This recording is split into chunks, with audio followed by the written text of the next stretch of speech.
Hello, Colleen. Hello there. So we have to open the show before we get into all sorts of wacky things. And by the way, I'm just going to warn you right now, there is potty humor in today's show.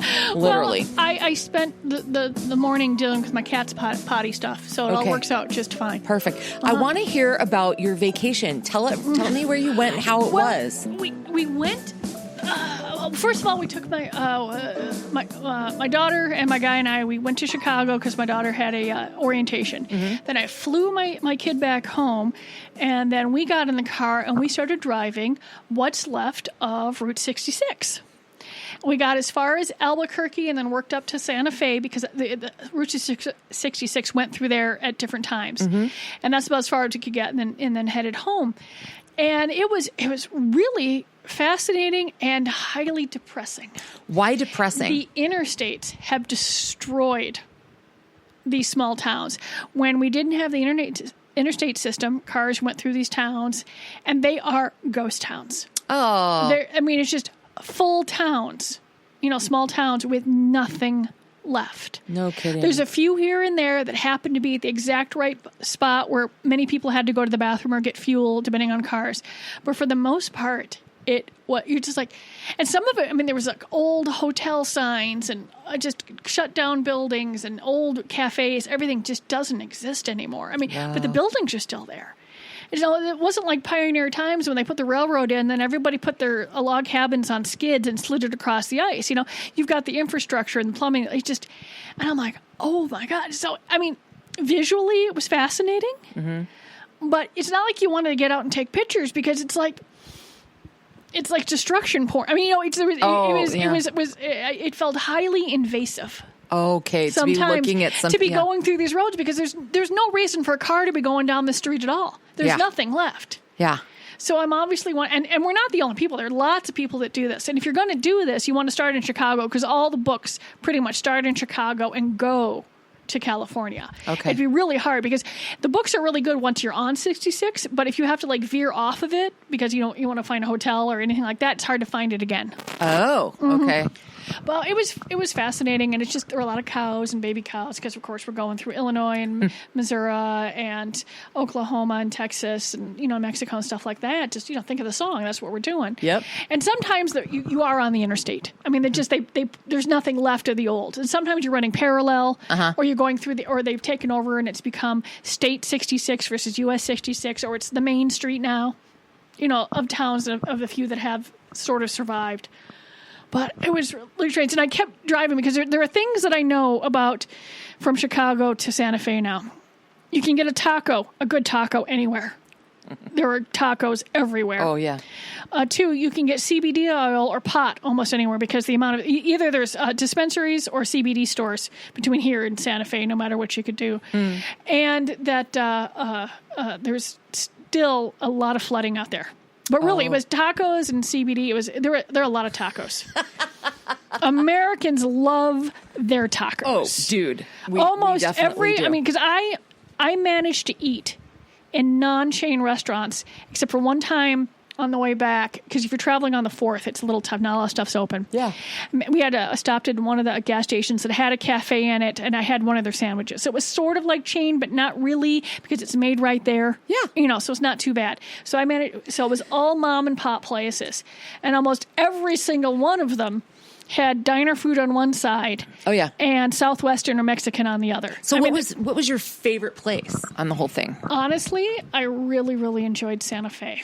I bet. It's like being in Mexico. Because they have the oldest house there, 1600s. There are buildings, there have been people there, European people there. Obviously there are other people there for a long time, but Europeans for a very long time. And it's so completely different. Until we hit New Mexico, I could have been in Minnesota. Yeah. You know what I mean? Mm-hmm. On the way back, we stopped in Minneapolis, Kansas to take a picture. Not much going on there. I forgot about that. That's right. Okay. So it was lovely. I highly, because if people do this and go for a drive and do the stuff, and, we really did try, where can we spend money that's not, there was not a single Subway or Burger King or, we did stay in hotel chains because there really aren't a lot of decent hotels left, and I'm sort of picky about that. But, not all the food was delicious, here and there, but actually most of it was pretty damn good at all these mom and pop places. Yeah. Oh, super cool. Well, I'm glad you're back. Feels like it's been quite a long time. Well, yeah, because I sort of felt like work sometimes because I'd be driving down and I'd see all of stores that were like mine, but not like mine. Because a lot of these were still at truck stops or this or that. And a few times I wanted to go look. But I looked at the cars and the trucks that were outside. And I realized if I go in there, what I'm going to do is make the guys in there uncomfortable. For the most part, even though it's 2019. Yep. And why do I want to have this person lose a sale? Oh, that's sweet. There was no way. I did go into a Castle boutique in Albuquerque, which is a store that's similar to mine, but it was like it was huge. It had to be 10,000 square plus feet. They still sold a ton of DVD, and I actually didn't recognize a lot of the hard goods. There's a lot of companies out there. I was going through that, but they had the same lube and stuff that we did. But that was sort of fun. But it was right next to the car wash. I could not go in. Yeah, but it still was different because the merchandise, from what I can tell, was reasonable, but there were no windows in the place. There was no decor, no display. Oh. And so they've got, I'm not sure who they're marketing to. It's going through. They had a pretty big bachelorette section, but, I didn't see, there were no windows for a window display. Yeah. You know what I mean? Yeah. And I'm like, I don't want to shop in a cave. But then again, there was good merchandise, so I guess the folks there are just used to it. I mean, I don't know what the others. Castle Boutique is a really decent Southern chain, and I'm sure they have other stores. None of my stores look the same. I'm not Target. I don't get to build, little cookie cutter fantasy gifts. Yeah. But so it was fun. So at one time, I did go into one place to just check things out, and I went, okay, it just the percentages of merchandise were similar and, all that sort of stuff. They just had more because it was a 10,000 square foot store. Oh, my God. It was huge. That's big. Yeah, that is. So, well, let's just go ahead and get the potty humor out of the way. Well, what would the Great Northern Sexcast be without some of it? Okay. Some potty humor. And interestingly enough, our first story is from a place that I have been. Okay. Sheboygan, Wisconsin. Have you ever been to Sheboygan? No, but isn't there a bratwurst company from there? Oh, yeah. And Kohler is near there and all of that. Oh, really? Okay, Kohler. I've been to the Kohler Spa. Yeah, okay. It's not right there, but it's nearby. Okay. It's very close to it. So they had the Curious Commode Caper of Sheboygan, Wisconsin. Police announced that over an 18-month period, someone had occasionally been clogging the women's toilet at the DeLand Community Center with a 20-ounce soda bottle. Finally, they caught the guy, and Patrick Beeman was sentenced to 150 days in jail for the crime. He's on probation for 3 years, and he has to pay more than $5,500 in restitution. Yeah, probably I would hope in so. plumbing. The plumbing, yeah. I mean, I know the building I have here and different ones. I know what it costs to keep the plumbing, functional and stuff like that. Yeah, in fact, I'm going to be replacing the toilets here. Oh, yeah. I get a small crack in one. It's fine now, but I certainly don't want it to become a large crack. You just don't want to. Well, and then you want to be sitting on it when it just collapses. So that would be bad. Yeah, and then I can get both of them at comfort height, which makes it easier for my mom. Okay, perfect. Well, and additionally, I mean, I happen to have been sitting on a toilet one time when a very large California earthquake happened, and boy, was that ever a strange situation / sensation. The ground rolling under your feet and Yeah, had we continued on, I probably would have been in California when they had the earthquakes. Yep. Because we were heading, I was calculating the hours, and I said, I'm okay with the fact that I was not in California when those hit. Yeah. It does not interest me. Yeah. Not at all. Yeah, no, and they're not fun. I don't ever want to experience another, quite frankly. But anyway, so the way they found him was he was through a temp agency, and somehow when the police were investigating it because it was getting expensive, the temp agency uncovered that he had been associated with toilet tampering in the past, and they caught the horrible clogger. And he's going to be like in a work release program at jail. But like, is that a fetish? Like, what is that? What is it? I mean, that you would go to the same women's room, and clog the same toilet, causing that much damage. I mean, that just wow. It's a really twisted kind of vandalism. Yeah. I mean, I honestly don't understand vandalism to begin with. It is not how my brain is wired. Theft, I get. Yeah, I sort of. I mean, at least there's a payoff. Yeah, I mean, I understand why people steal. You need something for your family, or or you're an asshole. Either one, I can get that. Right. But I don't understand the vandalism. Oh, Yeah, and Fred, the studio dog, Licking my ankle. is licking Colleen's feet. He likes to do that. Come on up. Okay. Okay, we're done now? And the other... That's it. Okay. No means no. I was hoping... Yeah. So, Massachusetts, Melrose, it's just about 10 miles outside of Boston. They had what was described as a tornado of poop last week. They had an underground blockage that caused raw sewage to, I'm quoting here, wildly expel from toilets. And a lot of, there was a storm that overwhelmed and then... Yeah, it shoot. I watched, oh God, what was it? I think it was a Dirty Jobs episode. Remember that show? Oh, yeah. Yeah. That was a good show. And he was working with a plumber, and they went to this one house. I think it was that. And this house was at the low end of the neighborhood, and there was some sort of storm, and it was like the entire neighborhood shit ended up in this woman's basement. Oh, God. And there was a company that deals with stuff like this, and I'm like, oh, my God. I mean, I am not squeamish. I mean, honestly, my cat just shit all over her carrier and threw up on it when I took her to the vet this morning and all that, right? Mm-hmm. And I cleaned it up, but I'm pretty sure that a basement full of crap or something like this would put me over the fucking edge. Yeah. I don't. Yeah. I'm glad there are people that have the fortitude that can do this job, because I'm pretty tough. I don't think I can handle that. No. Well, this poor woman named Silvana Ortiz said, it was a crazy scene, and this tornado of poop started forming and spewing out of her toilet, and she actually caught some of it on video. She said it destroyed everything, including her wedding dress, her floors, walls, and the entire bathroom, and they're looking at about $8,000 to, remediate for that whole thing. What a bummer. Yeah, I mean, this is why in the city of Minneapolis there's a cut in new construction. You're supposed to have a cutoff valve so that you can turn this valve and keep stuff from coming into your house. But what I want to know is, part of it already gets into the house. Yeah. I mean, until and then of course here's the best part. So where I have a bathroom, and so folks want to do this. They wanted me to put a valve, but the valve is in the middle of a hallway. Oh no! And so I looked at it. Well, can you sink it down like a? Can you put it in the floor like how they sink automatic sprinkler systems? You know how they have they just sink a little box.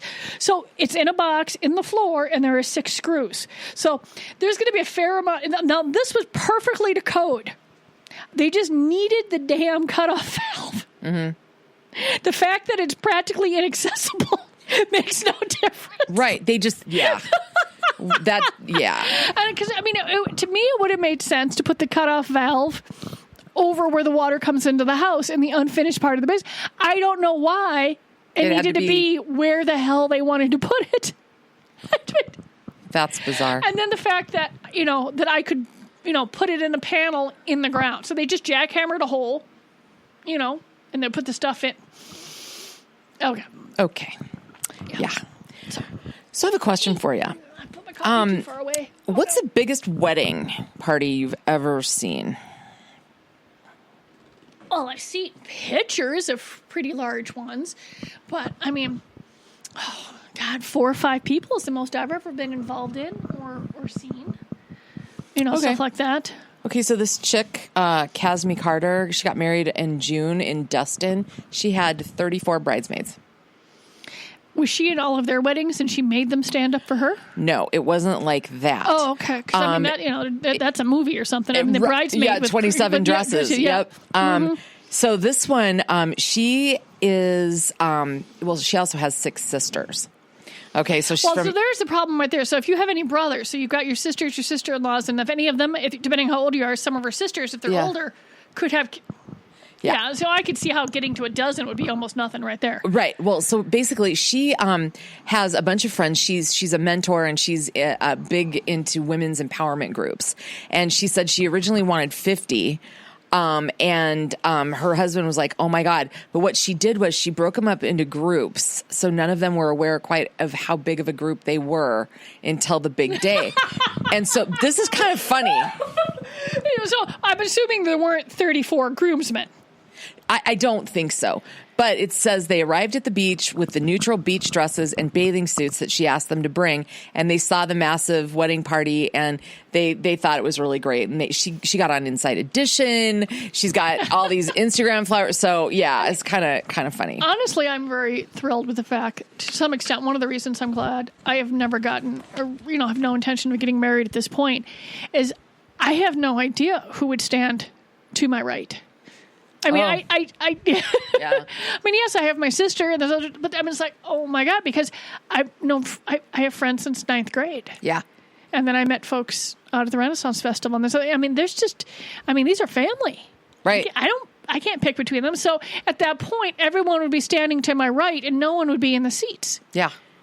And this includes guys. I mean, honestly, not just, I don't particularly think that it only has to be women on one side and only men on the other. Yeah. I was asked to be a stand-up for a groom once. So even though that wedding did not happen, I count that. Yeah. I was asked to be stand-up. I think it's cool. I haven't been a flower girl or a bride. That's, obviously a groom, but you know what I mean. I was my sister's flower girl because I was 8 when she got married.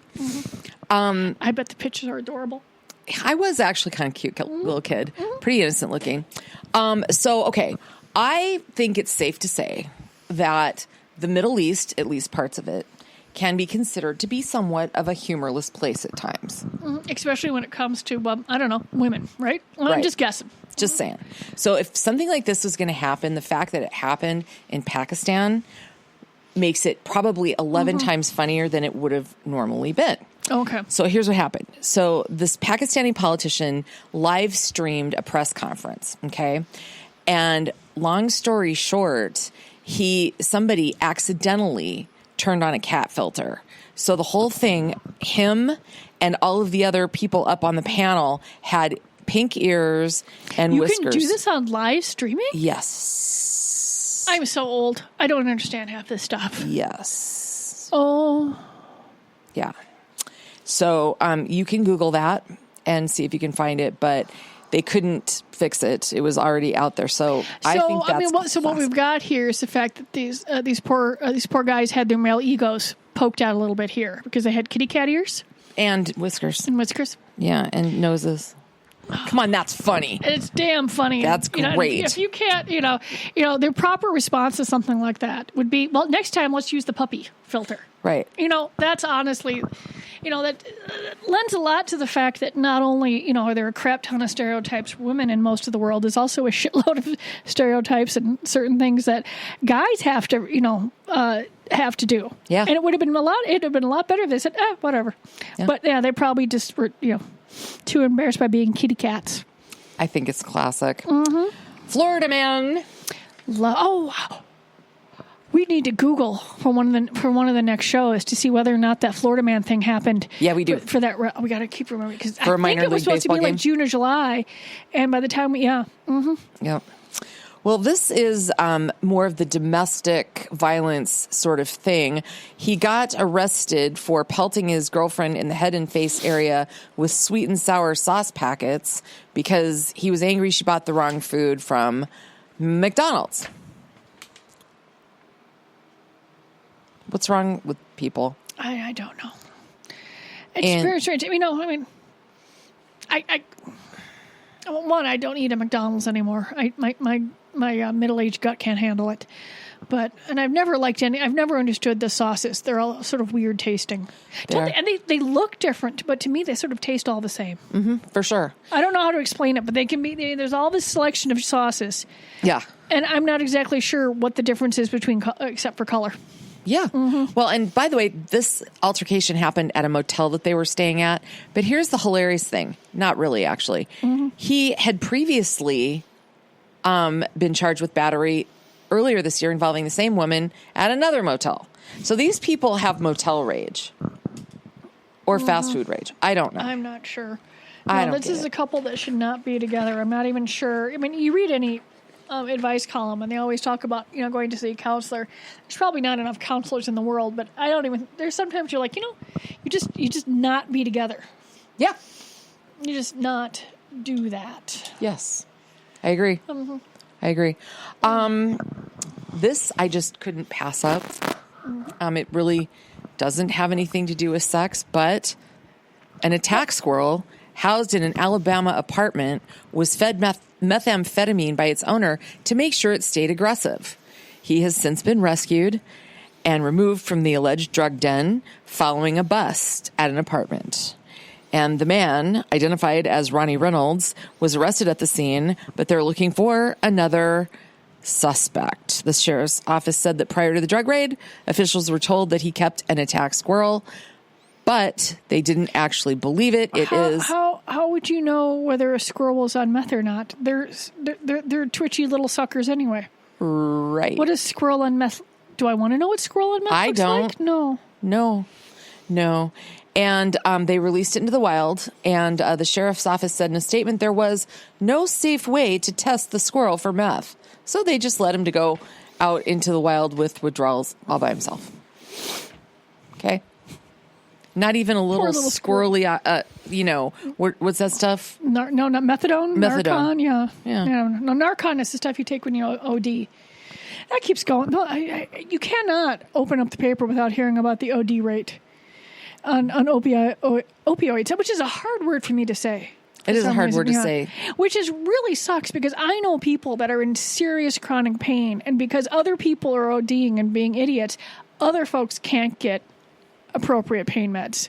Yeah. There's got to be the whole good intentions things. Yeah, I don't want people to OD, but I would really like my friends not to be in pain.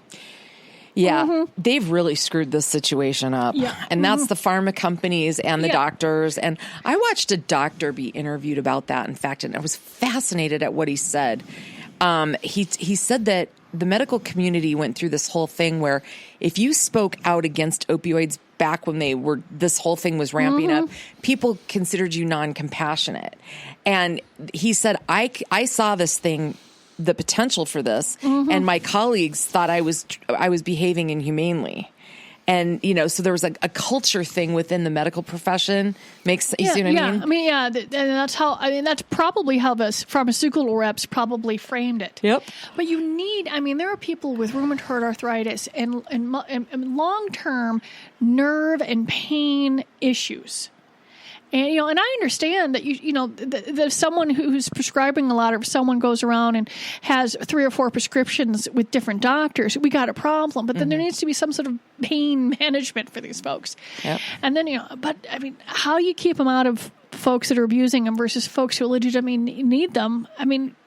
Nobody seems to be, now the whole pendulum is to opiates are bad, forgetting the fact that some people do need them. Yep. I agree. It's a mess.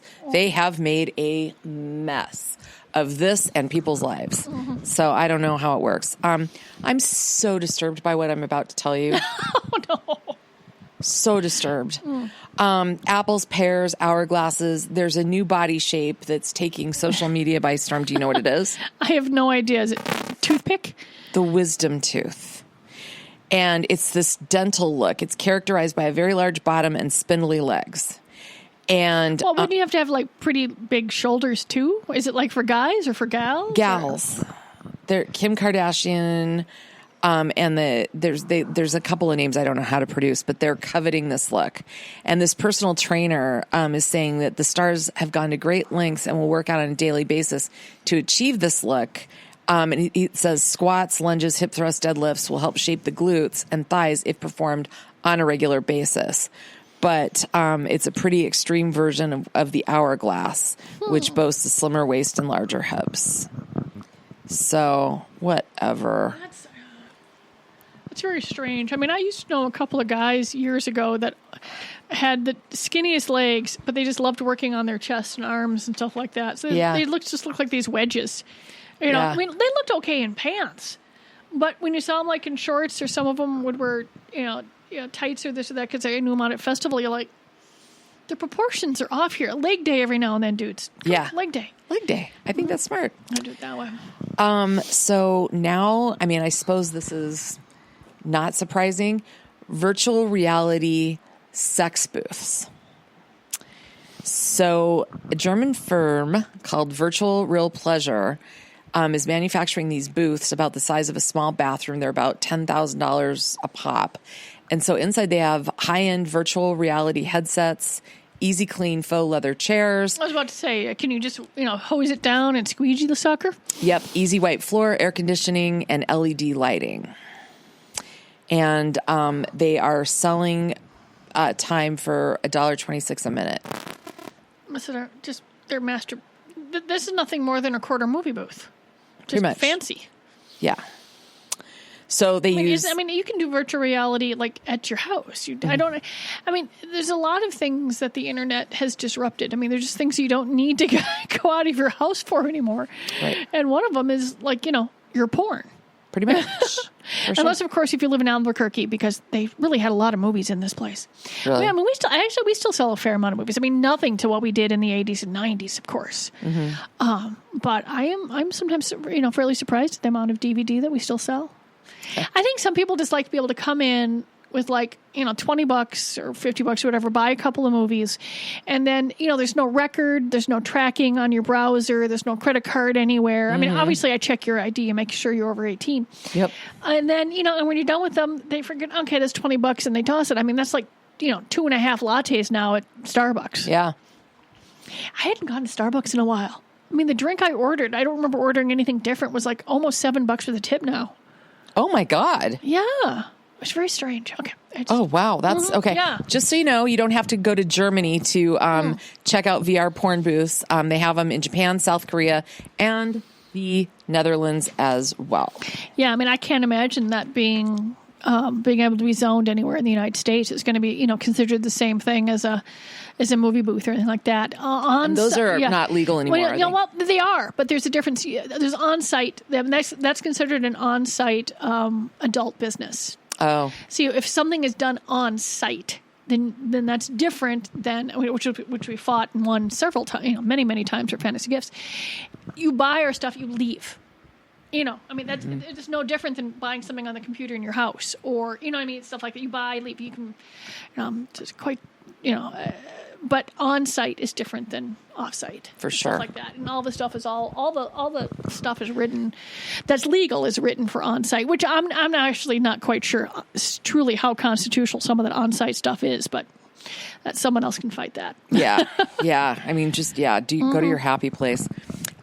So, Pride Month was June, and the big one, the 50-year anniversary happened. How did your weekend go at Pride for Fantasy Gifts? It was exhausting. Yeah, but it went really well. We had a new booth set up. It took me like 45 minutes on Sunday to get the van across the thing. I should have just jumped the curb, but I know folks were real happy that we were back. We did a reasonable amount of sales. That was nice. The weather held off. Literally at like a mile away, it was like 3 hours of pouring rain. We had a few sprinkles. Wow. I think it probably would have been even busier if it hadn't been threatening weather on Sunday. Mm-hmm. But everybody seemed pretty, happy with how the weekend went. Just absolutely grateful to my office staff, Liz, to everyone, because they put in a lot of extra hours. We're in retail. It's hard to cover shifts, and then it's hard to even cover extra shifts. So it was a very long, exhausting weekend. Cool. Wow. Well, that's good. But it went well, and it was a lot of fun. It was just nice talking to folks, and a lot of the folks that I talked to were under 25. Ah. So, as a business owner, it's spectacular to see the younger folks coming out, and I saw a lot more women. Because, Pride for a long time had been visually sort of a middle-aged white guy thing. Mm. And it's becoming more inclusive. And it's really fun. Mm-hmm. Well, funny you should use that word. Mm-hmm. Just as I'm about to lead into something. People in Boston organized a straight pride parade, which is going that's every day walking out to your car? That's, Yeah, pretty much. But this is supposed to take place in August. And apparently they got something described as suspicious mail. And they were these letters that were kind of grainy, and there was definitely something in it. They were bulging. So they called the police, which, I would too. That's smart. But it turned out to be various Bible verses and glitter. But they are still investigating. And here's the thing. the group that sent it was the Super Happy Fun America group. They said the packages contain no explosive devices or dangerous substances, and so whatever. But I will tell you that I would never put anything in the mail. Because, it's just like making a joke about a bomb in front of the TSA. Those can be federal charges that I think it would be a shame, but you could get in really deep trouble. Yeah, I mean, enough people have done enough stupid and dangerous and illegal things that attempting to make a point, even with glitter, can get to, there are folks that have ruined it for everybody else. Yeah. Yeah. And, I mean, I laughed the other day. I'm opening up bank accounts for my daughter. And we're putting my name on her account, at least while she's in college, so that I can put money in. As there are sometimes, okay, if I write a check and put it in, it can take 2 or 3 days to clear for the funds to be available. But if I go over and put cash in, like I go to my bank and then go, withdraw some money and then go over and put cash in, then the funds are available immediately. And sometimes you want that for your kid, right? Yeah. Well, if I'm not on the account, you can't put money in somebody else's account. I know, isn't that you crazy? Can put and I had no idea because things have been set up the same way around here. I mean, I still write paper checks. I'm sort of old. You know what I mean? I don't even do online. I mean, I can look things up online, but I don't do any online sales because I want as few people having my account number as possible. I just don't. Because you know what? Nobody's ever hacked my paper check. That's true. That's true. And in close to 10,000 written checks, I've had one not arrive at its destination. Really? Yet I have more than enough folks who've had to get new debit cards, go through, change all their automatic stuff, go online because something got hacked. You know what I mean? And I'm like, no. Yeah. I can take 20 minutes out of my every Thursday to do my bills. It's not that big of a deal. Yeah. But I didn't know this. I mean, I'm just learning, why would I need to know this? Yeah. But I was like, okay, so, I'm on her account, and then by the time she turns 24, then, I'm off of it, or when she's done with school, then you don't have to worry about it, because she's not going to be in the same state as me. So if she needs something, I need to be able to, we can't wait 3 days for something to fucking clear. No. Because, she's a teenager. She's going to do dumb shit. Yeah. Going to overspend or this or that. I'm going to have to, not pay attention to what she's doing. Oh, yeah. Well, I did when I was 18, even though I had a job. Me too. I'm like, oh, shit. And gasoline wasn't even that expensive, although she won't have a car. There's no reason to have a car in Chicago. Good for you. That's actually not a bad idea. Yeah. This story just gets an honorable mention because it's so funny to me. This guy over in the UK racked up $5,000 in bills from drunk shopping sprees. And he goes into length about it, and it's like one of his favorite things that he does. So he's actually drunk shopping. Yeah, he's not trying to quit, actually. He's bought sausage-making classes, an inflatable settee, 4 sets of bongos, and all sorts of different things. But his favorite is a fur pimp coat that looks very 1970s, and everybody wanted to try it on and take pictures. His mom put it on, and she wouldn't take it off and tried to leave with it. So no sex toys that he lists. No. You know what I found out the other day, or I'm looking into it. About 10 or 15 years ago, people were asking me about recycling of sex toys. Yeah. And I know this sort of got me got into it. And I even called a local company here, Waste Management. And the guy on the phone wasn't shocked. He just had never thought about it, didn't really know what to do with it, because some of the stuff is, it's not, it doesn't really degrade, you know what I mean? Right. But so I had someone ask me yesterday on my face, send me a Facebook message saying, what do you know? And I said, I haven't looked into a long time. There were some stores that did it, but I'm honestly not concerned. I'm not convinced that some of these stores, and none of them are local, weren't just asking for the toy to get you in the store, and then they were just throwing them away, saying they're recycling them. Yeah. But I have someone I know, on Facebook that works for Waste Management. And she said that an electronic toy, anything like that, as long as it's clean, and you should be able to turn it in where you turn in your phones and your computers and your TVs, all the electronics recycling. Now, I'm trying to visualize this, and I'm not even sure. I mean, you're supposed to be able to do that, but on the list of all the things that when I bring to this recycling place in Golden Valley, nowhere on it does it say personal toys. So the next time I go there, I'm going to ask. Oh, I think you should. And see what's going through there. But for the most part, I mean, and then this other gal found some place in Georgia that you could send it to. Because when I did a little Googling myself, most of the places that did sex toy recycling, it was like 2012 and older. And there was this other place that said that they were going to like melt down stuff and make new sex toys. And that even grosses me out. That's gross. And I don't even care. I just mentally... it'd be the same thing as taking like IV bags and melting them down and making new IV. I know there were some things that, I understand that we don't want to be filling, that we'd rather not throw things into, the landfills, but I don't, there's not really a good option for all I know right now. But according to this gal that works at Waste Management, you should be able to do this. So I'm going to look into that. I'm going to find out more because it's going through there. But all this happened like in the last couple of hours. But when somebody talked about shopping, and then I thought of online shopping, and then I thought of dildos, and I thought of our website. That's where my brain went. It just took a whole bunch of turns and got into sex toy recycling. Well, I wanted to let you finish because I always enjoy following you down these rabbit holes. Mm-hmm. But what I'd like to say is you said something a little bit ago where you said, as long as they're clean. Okay.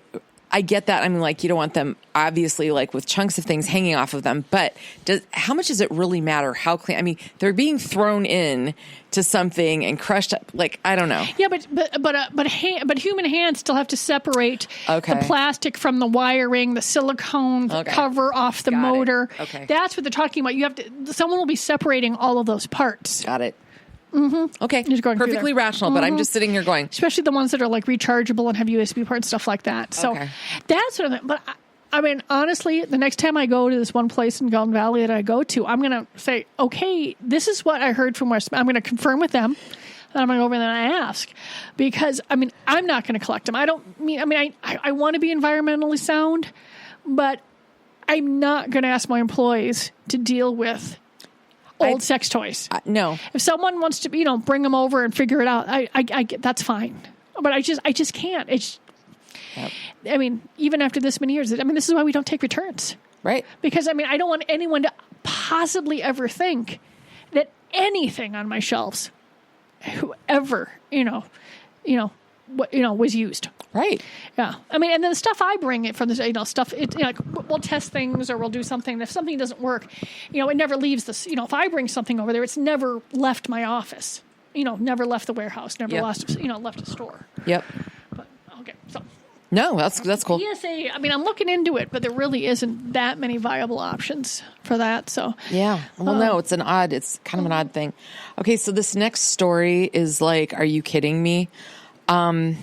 15-year-old boy put on national sex offenders lists because he exchanged naked pictures with a girl of the same age. This thing went all the way to the Colorado Supreme Court, and they upheld. Really? Yep. And at 15. 15, and it was the same. He was the same age. But did she go on the sex? If they exchanged, that means she. Sent pictures too, and she's not on it. No. No. Huh.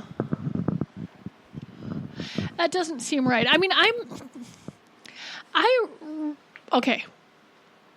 The fact that I have to preface this with the fact that, of course, sexual offenses and everything is hideous, all that sort of stuff. Mm-hmm. But I do think that there are levels.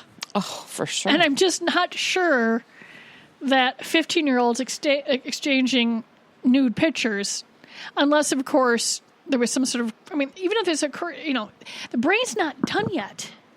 Mm-hmm. You know what I mean? Yeah. It's going through there. If it's a 40-year-old guy and a 15-year-old girl, or a 40-year-old woman and a 15-year-old boy, yeah, we've got a power imbalance there. Yeah. No, they that is incorrect.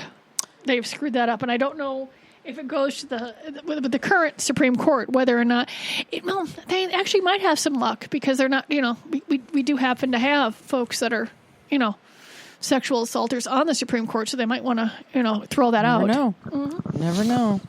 Speaking of legal related things, in the UK, they're pushing through some new laws to crack down on, quote, the use of technology to harass women. So they're putting in tougher punishments for things like cyber flashing, where men's on trains and buses use their smartphones to send naked photos to strangers. Oh, yeah, if you've got your phone on, you can just accept pictures if you've got that turned on. What's that called? Oh, crap, if I know. I don't know. Mm-hmm. They're also looking at ways to stop the spread of deep fake, where the faces of unwilling victims are put on the superimposed on sex videos and put online. Mm-hmm. And then all sorts of other consideration is being given to combating revenge porn. Well, I'm not sure how that works in the UK, but there was something that you said that sort of bugs me, because we all know that the vast majority of sexual assault and sexual crimes are perpetrated towards or at women. It's a power imbalance around the world, has been for centuries, blah, blah, blah. But that said, they need to make that gender neutral. Right. It's going through there. I don't care who does it, it's bad. Yeah. It's going through there. And well, the feature you were trying to think of was airdrop. Airdrop, yeah. Yeah. Mm-hmm. Yeah, you can't... I think you made the best point regarding the last story. Those kids were both 15. So is she also on the register? No, it doesn't sound like it. Mm-hmm. So I think you make a huge point there, and I agree. Okay, this is not funny, and I actually completely understand the plaintiffs here. Okay. The Japanese are livid over the fact that Kim Kardashian has trademarked the name kimono for her new clothing brand. And the Japanese have two main problems with it. They've been part of their culture for centuries before the Kardashians, and the underwear line that she's, naming this as. How in the world did she get that trademark? It's like trying to trademark the word tissue. Right. Facial tissue. There's a kimono brand of condoms that we used to carry when condoms were a bigger part of our merchandise mix. Yeah. I'm confused. Yeah. Yeah, I can't imagine that if that their attorney, whatever their version of attorney general is in there, that they couldn't get that squashed. It makes no sense whatsoever. Yeah. Mm-hmm. Yeah. So, it's another line of undergarments, and it's, different things that shore and shape. So something squeezed tight here, it oozes out over there, and that's what basically she's selling, and it's called kimono. I am fairly overweight, but I have vowed that there's, other than wearing like bike shorts under a dress so that my thighs don't rub, I am even wearing a bra that has no wires. It's a pullover. It's all about comfort. Yep. I am way past the point where I'm going to be squashing my body into things. Yeah. And honestly, I don't see my daughter and her friends doing that. They've used a little boob tape to keep their dresses from popping open because because they were, oh my God, all the times they dress up, they're just. I dressed up. Not that I ever went to prom or did any of that, but I looked about 12 years old, like I was in my mother's clothes. Yep. It was just horrible in the 80s. It was just. The young women and young men who dressed up and doing this, they look so nice. Mm-hmm. I don't see them honestly looking back in 20 years and going, oh my fucking God. Yeah. Like folks did in the 70s and 80s with some stuff. Yeah. Mm-hmm. Well, the 80s had some. Oh my God, those puffy ass sleeves. Oh God. And the gunny sack. Remember? Oh God. Yeah. My 8th grade graduation dress was gunny sack. Yeah. So. Mm-hmm. Well, it's good to have you back. This is going to wrap this week's version of the Great Northern Sex Cast, but we're going to roll. Sounds good. See you next week.